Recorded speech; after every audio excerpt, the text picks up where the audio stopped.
The Lifestyle Show, presented by Selina MacKenzie.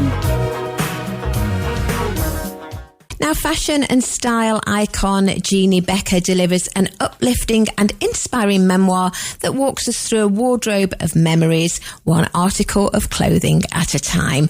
Great to have you here with us, Jeanne. Oh, a pleasure to be here, Selina.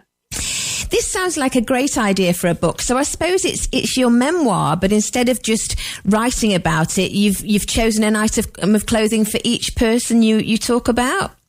Exactly, because I work in the style arena and have for so many decades, and so many people associate me with that fashion world. I thought, how can I really employ fashion as a mode of storytelling? So each chapter starts with an article of clothing or an accessory or a piece of jewelry, perhaps. And I use that as the springboard for the storytelling.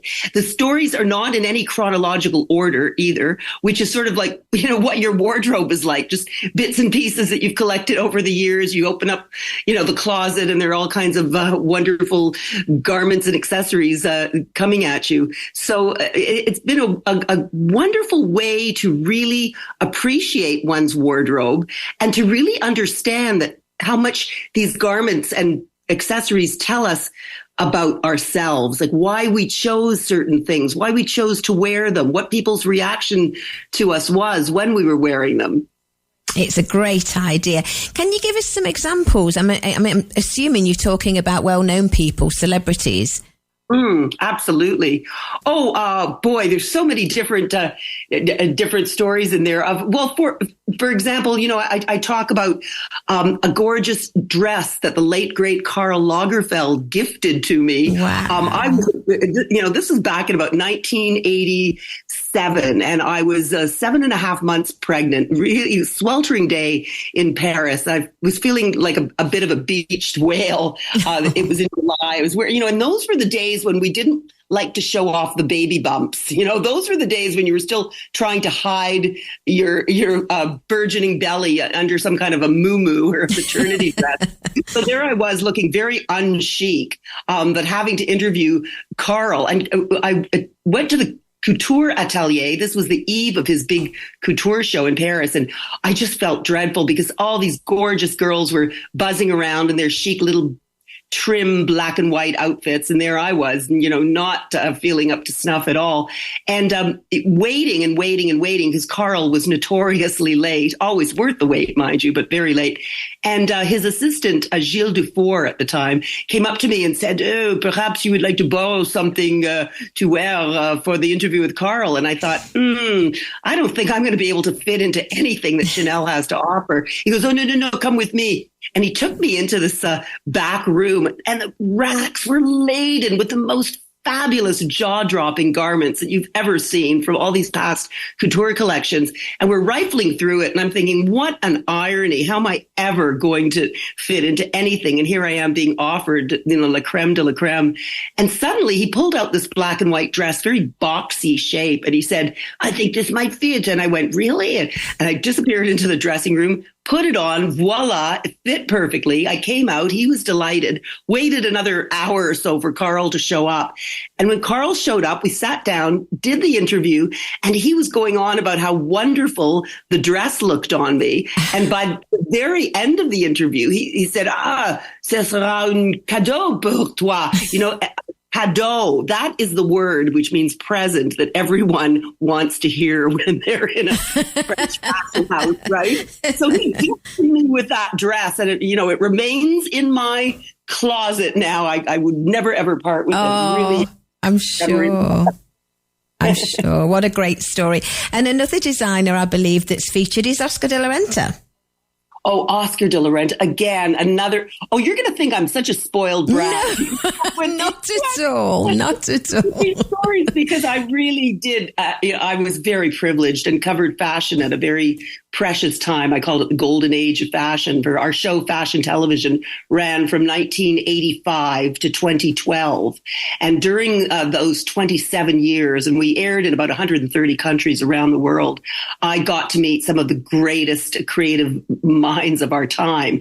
And Oscar de la Renta, what a gentleman, what a brilliant gorgeous guy. I interviewed him at a store. There's a big department store. He was launching a new perfume. It's called Live Love.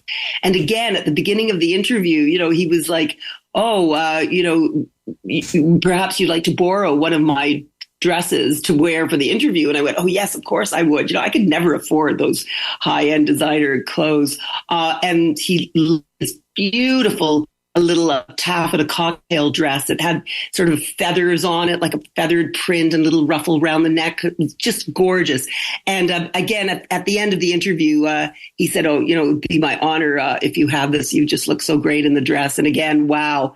But those are the stories that, have to do with designers gifting me clothes that have become such cherished parts of my wardrobe. But I also got into some really crazy situations too, wearing certain things that brought me, a kind of notoriety perhaps. Like, when I was 17 years old, I chose to be very provocative and wear this little yellow bikini top with pom-poms on it to a big pop festival. And there's a great Canadian rock and roll legend called Ronnie Hawkins. He started the band. You may have heard of the band. But at any rate, I went to this pop festival and he started playing a song that was really catchy. And I got up and just started dancing my butt off. And there were like 60,000 people in the arena. But I was lucky that I was, pretty close to the stage.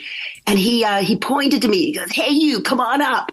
And it was like, what, me? And I'm like the 17-year-old kid that just really wanted to be discovered, I guess. So my girlfriend said, yes, he's talking to you. And she pushes me up there and a cop lifted me up on stage and I started dancing. And then my picture was in the paper the next day. And my mother was very upset. And Ronnie Hawkins' manager got in touch with me and called me up and invited me down to meet the big boys.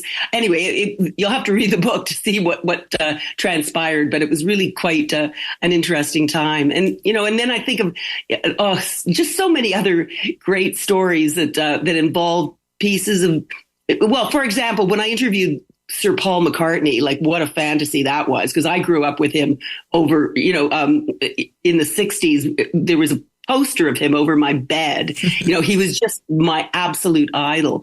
And when I had the chance to interview him for a movie that he did called Give My Regards to Broad Street, which really wasn't going over that well with critics, but nonetheless, I went to the Plaza Hotel in New York and I was so excited. I thought, what am I going to wear to interview Sir Paul?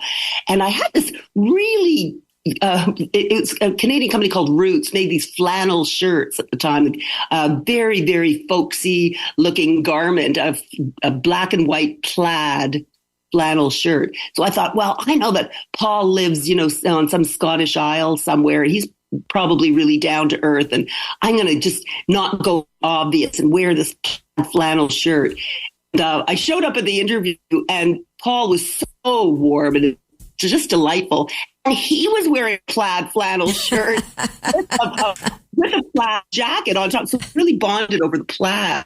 I mean, it's sort of funny way to start a rapport with someone. But sometimes, clothes, and accessories, that's how we judge people initially, before we even get to hear them speak, we have that visual image and we start to, think all kinds of things about the other person. So I think they're very important tools for communication, not to save the world, but that's why I love fashion. Yeah, definitely. You definitely see somebody before you get to know them, don't you?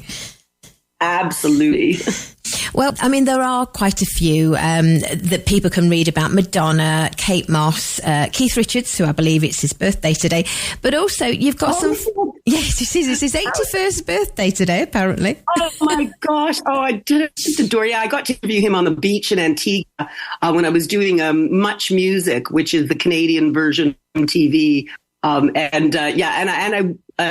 Anyway, I brought an outfit with me to wear that ended up not being very appropriate for the actual talk because we ended up doing the talk on the beach. So I was just wearing denim. But later, the next day, we got along so well. Keith was so lovely. He came by the hotel to say goodbye to me and my cameraman. And so I put on this sensational outfit. I thought it was sensational at the time, but again, it was the 80s. So you have to be careful. This black and white polka dots and stripes outfit. You can see a picture of it in the book. And, took his picture with me. He was just so kind. And I have that picture on my piano to this day.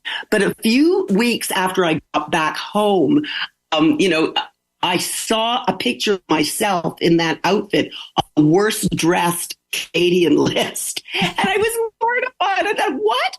Some magazine editor thought that I was one of the worst dressed in the country because I was wearing that black and white outfit that I wore when I was with Keith Richards. But I thought, you know what? It cools state of mind. It has nothing to do with maybe what you're wearing. It's how you wear it that really counts. Yeah, that's true. But it's not just celebrities. You've got some family members and loved ones in there as well in the book. Absolutely.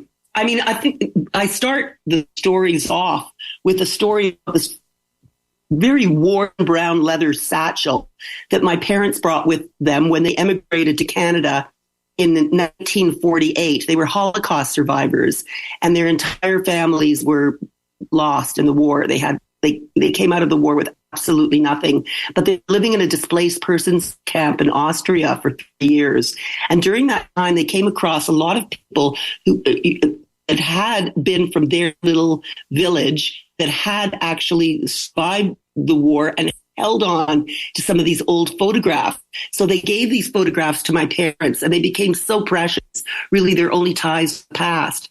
And when they transported them over here to Canada, they carried them in this old brown satchel. And that satchel always lived at the back of my mom's closet. So I would go there as a little girl and just savor those photographs. I would sit down on the floor of the closet and just pore over these gorgeous old black and white images and, feeling like, wow, once upon a time I did have grandparents and I did have cousins and aunts, uncles, just like other kids. So they were just always so important. So that satchel that transported those pictures really became the first accessory, let's call it, that I ever felt had a sense of gravitas to it because it had transported all those precious pictures from the old days. So anyway, I thought it was really important for people to understand who I am, and where I'm coming from. And my parents, who were Holocaust survivors, their motto was "Don't be afraid and never give up." And I think that's really what drove me through my life. I've had the most extraordinary life. And I think it's because I decided their youth was nipped in the bud. It was taken from them because of the war. And I thought, I had to live not just a good life or a great life. I had to have a fantastic life to make up for all the sadness that they had lived through. And it ended up being and you did? Yeah, I'd had a cancer journey, which I write about in the book as well. In 2022, I was diagnosed with breast cancer.